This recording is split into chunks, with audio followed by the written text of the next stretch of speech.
Right now at noon, a shooting in Sarcoxie, Missouri leaves one man injured and another in custody. And our day turning out to pretty decent out there. We are warming up, however. We'll talk about how warm it's going to get and if any rain's on the way coming up. Plus, the fight for environmental justice continues in Miami. We take you to the annual Tar Creek Conference. The 4 states' most watched news starts now. This is KOAM News at noon. I'm Elise Noe. New at noon today, a fatal crash has closed parts of Fur Road. KOAM's Shannon Becker is at the scene of the crash with more. It was just before 6:45, a serious crash here on Fur Road closed down the roadway for hours for crash investigation. We learned it was a fatal crash that occurred between two vehicles just east of Peace Church on Fur Road. Missouri State Highway Patrol troopers tell us two vehicles traveling eastbound. A pickup truck had stopped to turn into a private drive. It was rear-ended by a passenger car. 2 people in the passenger car were rushed to an area hospital. 1 adult female died of injuries in the crash. The patrol's major crash investigation unit responded to map the crash for reconstruction. We anticipate more details later today. In Carl Junction, I'm Shannon Becker. KOAM News Now, Joplin News First. Now, police in Sarcoxie are investigating a shooting that sent one man to the hospital last night. It happened just after 8 p.m. on Minor Street. Officers say the man was taken to the hospital before they arrived. Now, his injuries are believed to be not life-threatening. Investigators say they have a suspect in custody and believe this was an isolated incident. You can watch for updates on our website, KOAMnewsnow.com. And authorities in Arkansas have released the name of a man killed in a recent bear attack. 60-year-old Max Thomas was found dead near the campground where he was staying, and authorities believe they have killed the bear responsible for the attack. Abner Sosa reports.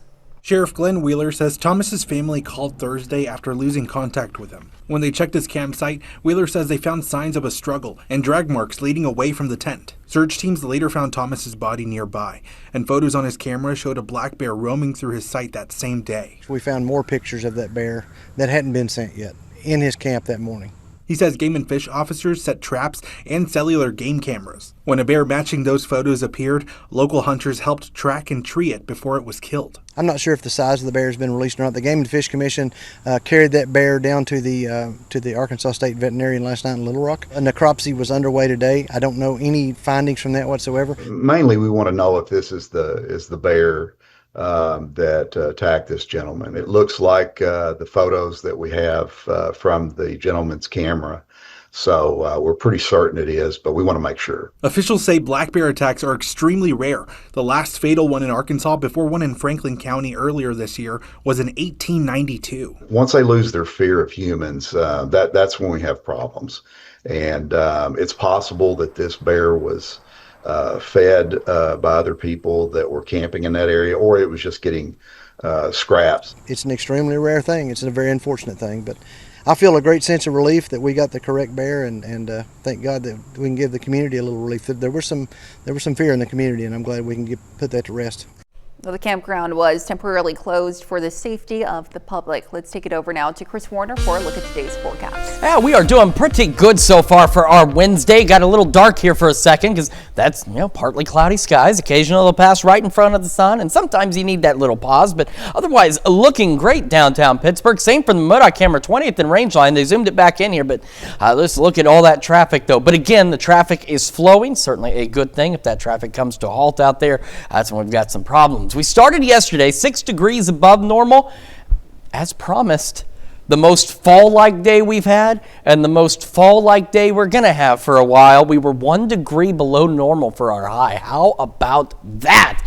Can't beat it because it's going to start warming up. Now today we're not going to be significantly above normal. In some of our northern counties where you can see we've still got some upper 60s, maybe a little cooler than the rest of us. We're already cruising low mid 70s in many locations out there.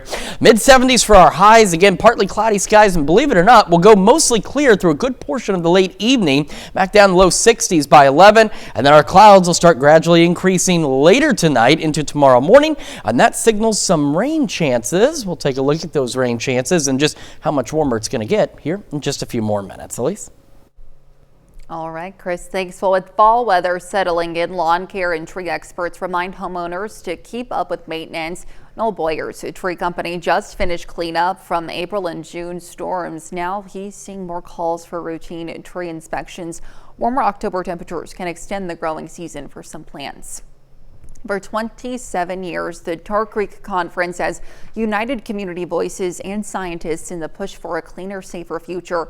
This week, the conference kicked off with a message of hope. KOAM's Blake Gully has more on the group's fight for clean water. It's been nearly 3 decades of conversation and collaboration around Tar Creek's recovery in Ottawa County, Oklahoma. And this year that mission continues.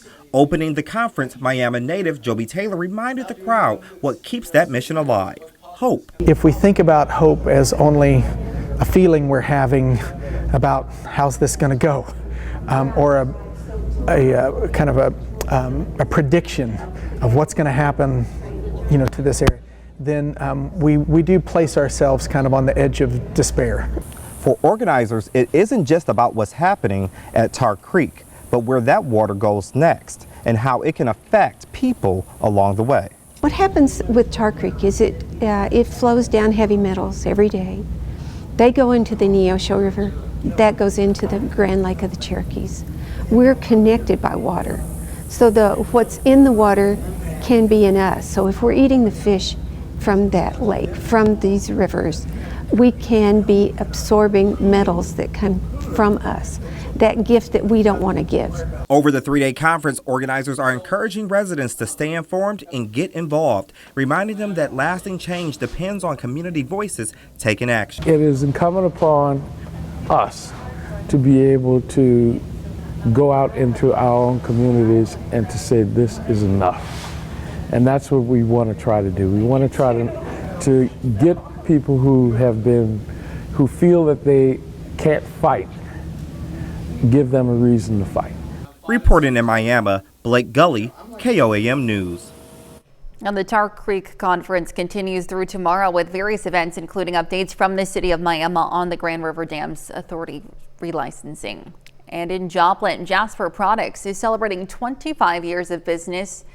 The day yesterday was commemorated with the ribbon cutting from the Joplin Chamber of Commerce, as well as a proclamation from Joplin Mayor Keenan Cortez. Employees who have been with the company since the beginning were recognized as well.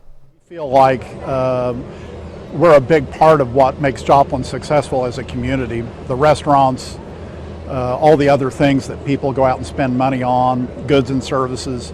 A lot of the payroll that flows through this operation ends up in the community. And Jasper Products continues to provide beverage manufacturing throughout North America and is a partner of Dairy Farmers of America. They currently have just under 1,100 employees. And coming up, former FBI Director James Comey pleads not guilty to the charges against him related to past Senate testimony. We'll have the details on what happened in court and what legal analysts say about this case. And later, we're making pepperoni garlic bread in the Mr. Food Test Kitchen.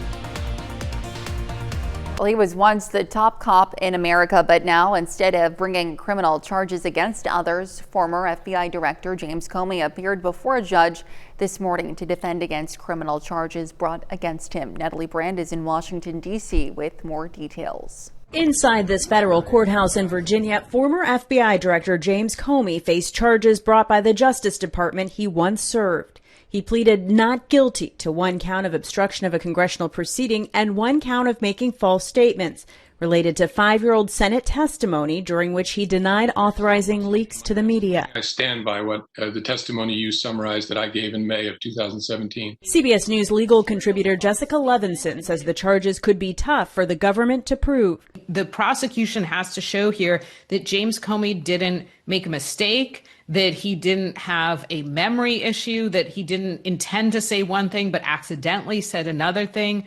The bar for perjury is high as it should be. Comey's attorney says he will file 3 motions, including vindictive and unlawful prosecution. Essentially, he's going to argue, among other things, in his first motions, that this is a vindictive prosecution. And unlike most other cases, he has quite a load of evidence to bring to the court. I think he's a crooked guy. He's a dirty cop. Comey's indictment came days after the president posted this on social media, putting pressure on Attorney General Pam Bondi to go after political rivals, including Comey. He was indicted by one of the most liberal grand juries in the country, by our U.S. Attorney Lindsay Halligan, right here in Virginia. Leading the case against Comey, President Trump's former personal attorney, Lindsay Halligan, who was appointed as the interim U.S. Attorney for the Eastern District of Virginia after her predecessor resigned, facing pressure to prosecute political rivals. Natalie Brand, CBS News, Washington. And still to come on KOAM News at noon, Mr. Food. Today, we're showing you how to fight off those midweek dinner blues with a meal that's easy, exciting, and irresistible. So don't touch that remote. And we're tracking the potential for at least some rain chances over the next couple of days. It's also going to start to warm up again. Details when we come back. Welcome back to the KOAM News at noon on this Wednesday, and a great Wednesday it is turning out to be. Now, we need more rain. We're well aware of that, but in the absence of rain, at least decent weather is something we can go for. And we've got a great look at that decent weather from downtown Pittsburgh. We've got some partly cloudy skies out there. Temperatures not too bad. And like this morning, it ranges. So we've got cooler temperatures, of course, up north. And we've got warmer temperatures down south. So with that said, just a quick note from when we showed you the temperature map earlier. If you're south of I-44, there's a chance you may make the upper 70s today. You might get somewhat close to 80 because you're already into the mid 70s, really along and south of the US 60 corridor. So you might be a little warmer. The rest of us, though, still looking at about mid 70s average. But bear in mind, we're putting out a temperature estimate for the entire region here, so there's going to be some variance. Now, the only thing that's not a variance is the partly cloudy skies. You can see just kind of clouds throughout. We go mostly clear late evening into the overnight, and then very early tomorrow morning, I'd say after 3 a.m., the clouds will begin to increase again,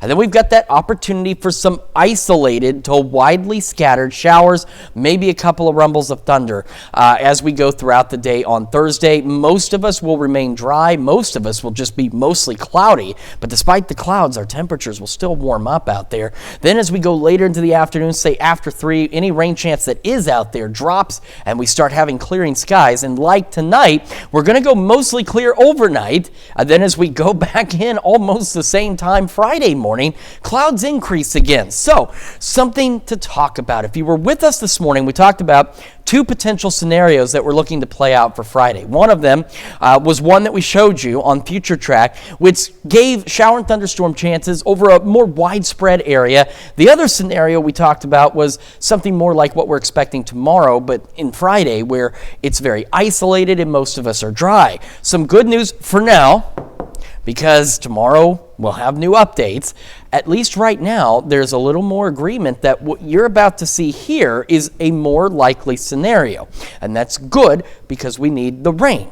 And so here's what we're looking at. By the time we hit 9 a.m., it's not rain everywhere all at once, but at least we've got some showers, a few possible rumbles of thunder out there, and it's at least bringing it through a broader area. Now, don't get me wrong, we've got sections, especially in southwest Missouri, that need rain, that aren't really going to get that much from this system, but we are at least getting some rain. And by about 3 o'clock or so, that begins to exit the area, and then skies will clear on the backside of that as we head into Friday afternoon and Friday evening. So at least something there to look forward to. For the rest of the day, again, east winds about 5 to 10, looking around the mid-70s for our highs. Overnight tonight, initially mostly clear skies, and the clouds will begin to thicken back up again.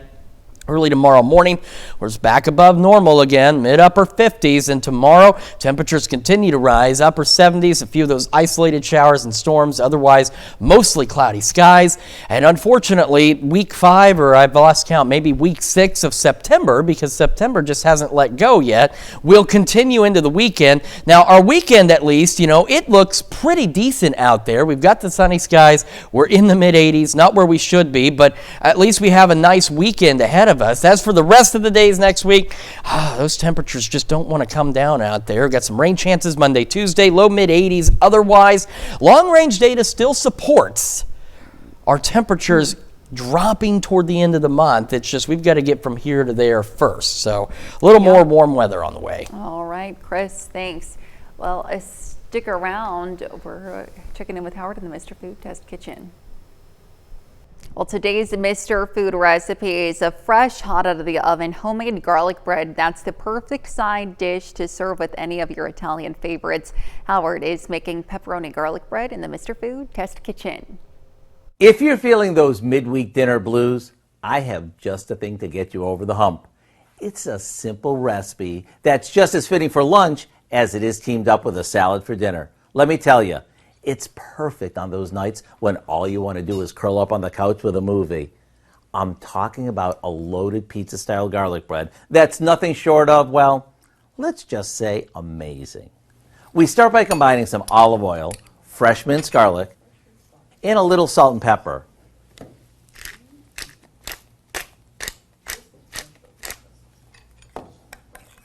This gets brushed over the cut side of a crusty Italian bread. Make sure you slather this generously. It's what gives this dish lots of flavor.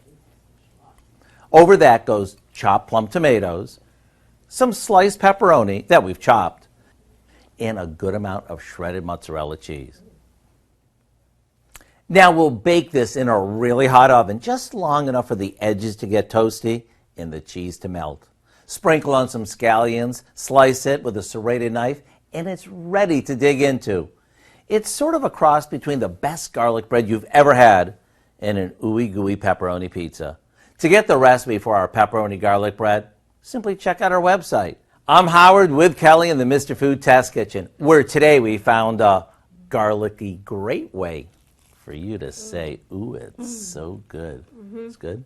You can find this recipe along with a lot more good food from the Mr. Food Test Kitchen online. Just go to our website. That's KOAMnewsnow.com. Now let's take a look at the 4-state market prices. All right, we've got a pretty decent day today, mid-70s, maybe a few isolated storms tomorrow, some scattered storms that we're keeping our fingers crossed for at least some rainfall on Friday. Very warm weekend, mid-80s, more rain chances next Monday and Tuesday, and staying very September-like. All right, well, coming up tonight at 5. During this Breast Cancer Awareness Month, a new report from the American Cancer Society shows a lesser-known type of breast cancer, invasive lobular carcinoma, is on the rise in women in the United States. Plus, a new community center in Humboldt, Kansas, how Cubs Community Care Center aims to provide access to daycare, medical care, and education opportunities to the area. And for the first time, Erie High School hosts the Southeast Regional Traditional Cornhole Tournament for Special Olympics Kansas. You can join us for those stories and a whole lot more on KOAM News at 5. And that's the news for now. Thank you for joining us for KOAM News at noon. Have a great rest of your day.